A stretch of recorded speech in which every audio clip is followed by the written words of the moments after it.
Hello दोस्तों, एक बार फिर से स्वागत है आपके अपने भरोसेमंद यूट्यूब चैनल पर। रक्षाबंधन के शुभ अवसर पर करोड़ों कर्मचारी और पेंशन धारकों पर केंद्र सरकार हुई मेहरबान। लंबे समय से चली आ रही मांगों को लेकर बुलानी पड़ी अर्जेंट मीटिंग। आखिरकार कर्मचारी संघ और पेंशनभोगी मंच के लगातार दबाव के चलते माननी पड़ी मांगें, कर दिया बड़ा ऐलान। अभी अभी आए एआईसीपीआई इंडेक्स के आंकड़ों ने फिर चौंकाया। डीए यानी महंगाई भत्ते ने फिर मारी लंबी छलांग। 18 माह के बकाया एरियर पर आखिरकार आ गया बड़ा फैसला। पेंशन में अपार बढ़ोतरी के साथ फैमिली पेंशन को लेकर बड़ा अपडेट। लाखों केंद्रीय कर्मचारियों की वेतन वृद्धि को लेकर जबरदस्त अपडेट। जानेंगे सभी खबरों को विस्तार से। सबसे पहले वीडियो को लाइक कर दीजिए, क्योंकि एक लाइक ही हमारी मेहनत का फल होता है। साथ में चैनल पर फर्स्ट टाइम विजिट किया है तो चैनल को सब्सक्राइब करके बेल आइकन दबा दीजिए, ताकि कर्मचारियों, पेंशनभोगी और जवानों से संबंधित वीडियो को नोटिफिकेशन आपके पास पहुंचे सबसे पहले। तो चलिए जानते हैं खबरों को विस्तार से बिना किसी देरी के। सबसे पहले पेंशन धारकों को लेकर आई बड़ी खुशखबरी की बात कर लेते हैं। केंद्र की मोदी सरकार लाखों सरकारी कर्मचारियों, पेंशनरों को 8वें वेतन आयोग में बड़ी राहत दे सकती है। पेंशन कम्प्यूटेशन को लेकर सरकार बड़ा फैसला ले सकती है। कर्मचारी संघ लंबे समय से कम्प्यूटेड पेंशन की बहाली के समय 15 साल से घटाकर 12 साल किए जाने की मांग करता आ रहा है। इसे लेकर आयोग अगले साल अपनी सिफारिशें भी दे सकता है। केंद्रीय कर्मचारियों का प्रतिनिधित्व करने वाले संगठन नेशनल काउंसिल ने केंद्र सरकार को अपनी मांग के बारे में अवगत करा दिया है। उम्मीद की जा रही है कि 8वें वेतन आयोग में पेंशन कम्प्यूटेशन को भी जगह दी जा सकती है। इसका सीधा फायदा लाखों पेंशन धारकों को होगा।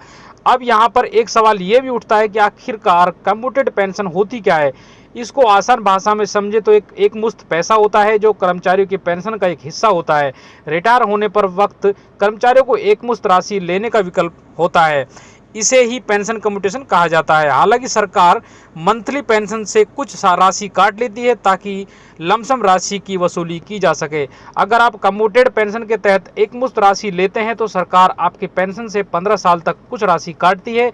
इसके बाद आपको पूरी पेंशन देती है। लेकिन अब इसी को 15 साल से घटाकर 12 साल तक करने की मांग की जा रही है।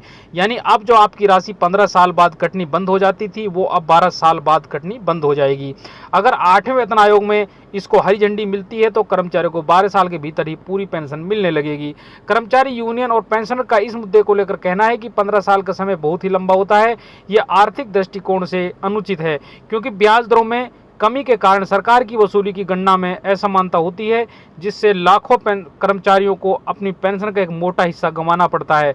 अगर 15 साल की जगह इसे 12 साल कर दी जाए तो सेवानिवृत्त हुए कर्मचारियों को फायदा होगा और उन्हें जल्द से जल्द पूरी पेंशन का लाभ मिल सकता है। अगली बड़ी खबर की बात कर लेते हैं। सरकार ने गुरुवार को राज्यसभा को बताया कि केंद्रीय कर्मचारियों को ग्रेच्युटी देने के लिए किसी कर्मचारी द्वारा स्वायत्त निकाय में की गई सेवा को भी गिना जाएगा। स्वायत्त निकाय, ऑटोनोमस बॉडी ऐसी सरकारी संस्थाएं, संगठन होते हैं जिसे अपने कामकाज में कुछ हद तक स्वायत्तता होती है। केंद्रीय कार्मिक राज्य मंत्री जितेंद्र सिंह ने लिखित उत्तर में कहा कि पेंशन और पेंशनभोगी कल्याण विभाग DOPPW ने केंद्र सरकार के कर्मचारियों के लिए केंद्रीय सिविल सेवा राष्ट्रीय पेंशन प्रणाली के तहत ग्रेच्युटी का भुगतान नियम 2021 को अधिसूचित किया है।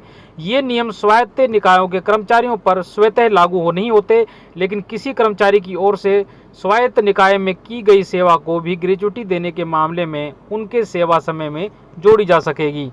मंत्री ने कहा कि स्वायत्त निकायों की ओर ग्रेच्युटी का भुगतान, ब्याज का भुगतान या सेवा अवधि की गणना आदि विशेष स्वायत्त निकाय की ओर से अपनाए जा रहे विशेष ग्रेच्युटी नियमों पर निर्भर करता है। अन्य प्रश्न के उत्तर में जितेंद्र सिंह ने कहा कि साल 2022 से जून 2025 के बीच 80,36,042 जन शिकायतों का निपटारा किया गया है। अन्य प्रश्न के उत्तर में मंत्री ने कहा कि सरकार के विभिन्न मंत्रालयों और विभागों द्वारा उपलब्ध कराए गए आंकड़ों के अनुसार 2016 से केंद्र सरकार ने लगभग 4.8 लाख बैकलॉग शिकायतों को भरा गया है। केंद्रीय सरकार के मंत्रालयों, विभागों को समय समय पर सलाह दी गई कि वो रिक्त पदों को समयबद्ध तरीके से भरें। आगे एक और बड़ी खबर की बात कर लेते हैं। केंद्र सरकार के 1 करोड़ से अधिक केंद्रीय कर्मचारी और पेंशनभोगियों के लिए गुड न्यूज है। सरकारी कर्मचारियों के लिए डियरनेस अलाउंस यानी DA और पेंशन धारकों के लिए DR का ऐलान दिवाली के आसपास हो सकता है। हमारी सहयोगी फाइनेंशियल एक्सप्रेस के अनुसार DA में 3% की बढ़ोतरी हो सकती है। इस तरह DA मौजूदा 55% के स्तर से बढ़कर 58% हो जाएगा। पिछले 12 महीनों के महंगाई के आंकड़े और सूत्र आधारित गणना के आधार पर डीए को साल में 2 बार संशोधित किया जाता है। श्रम ब्यूरो के आंकड़ों के अनुसार जून 2025 के लिए अखिल भारतीय सीपीआई IW 1 अंक बढ़कर 145 पर रहा। जनवरी 2025 में सरकार ने केवल 2% की डीए हाइक की, जिससे ये 53 से बढ़कर 55% हो गया। उस समय कर्मचारियों में कुछ निराशा भी देखी गई थी, क्योंकि उम्मीदें इससे कहीं अधिक थी। हाल ही में श्रम ब्यूरो ने जून 2025 के लिए औद्योगिक श्रमिकों के लिए AICPI इंडेक्स के आंकड़े जारी किए हैं, जो 145 था। इसके साथ ही जुलाई 2024 से जून 2025 के बीच के 12 महीनों का औसत सूचकांक 143.6 हो गया है।